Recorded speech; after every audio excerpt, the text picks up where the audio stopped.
Hello guys! Welcome back to my channel. Bago ko nga pala i-share yung ginawa kong tarp, huwag nyo naman kalimutan mag-subscribe sa aking channel. Thank you! So, ito nga pala guys yung Facebook page namin, Chloe Angela Printing Services.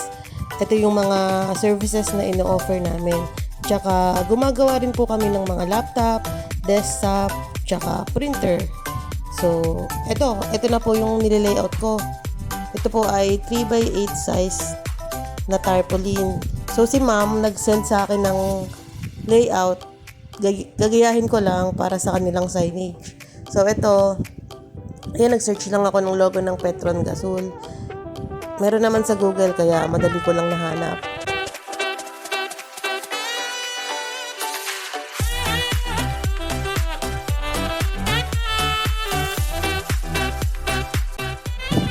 So, kulang pala yung na-copy ko na address kanina. Yan, pinapipaste ko lang ulit dito. Mamaya ko na yan aayusin. Adjust ko muna yung mga size nito. Yan. Tapos yung authorized outlet, medyo nahirapan ako dito kasi wala akong nakita sa Google. Kaya minanual ko na lang. Ginaya ko na lang manual. Ito, papakita ko sa inyo kung paano ko ginawa. Yan.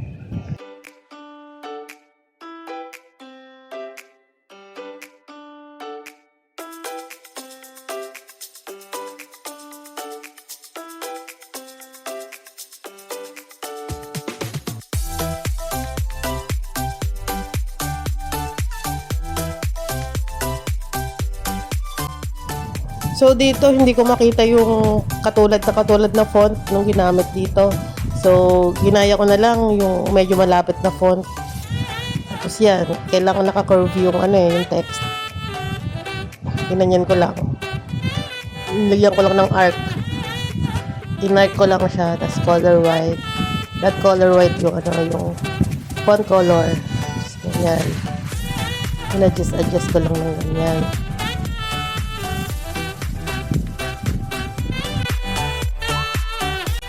Mabuti na lang, medyo madali lang yung logo na to. Kasi pinahirapan ako nito maghanap sa Google. Wala talaga. Na authorized outlet. Puro authorized dealer lang yung nahahanap ko. Kaya, yan, minanual ko na lang. Nakalusot naman.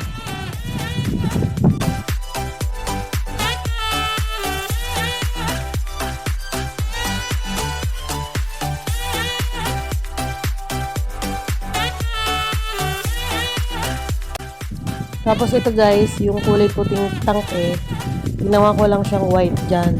Galing lang din yan din sa logo niya na original. Ginawa kong white. Sinama ko na rin yung logo. Ayan, ginawa ko lang silang smart object para parehas ko silang ma-adjust yung size at the same time. Yan o. Yan lang. Convert to smart object lang. Kung gusto nyo pagsamahan yung dalawang layer para parehas nyo silang magagalaw, i-click nyo lang yung convert to smart object.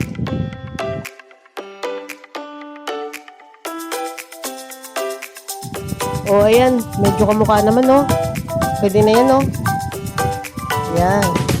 So, balik na tayo dun sa original na nilayout natin. Dun sa 3x8.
Dito naman sa express na font, dito ako medyo nahirapan. Kasi paano ba naman? Lahat ng puntahan ko na font na website, may mga bayad. Wala tayong pambayad yan. kailangan mong magawa ng account sa kanila. Syempre may bayad yon. Pero nakakita naman ako ng medyo kalapit na font. Libre lang.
Thank you po sa panonood at huwag niyo po kalimutan mag-subscribe. Thank you!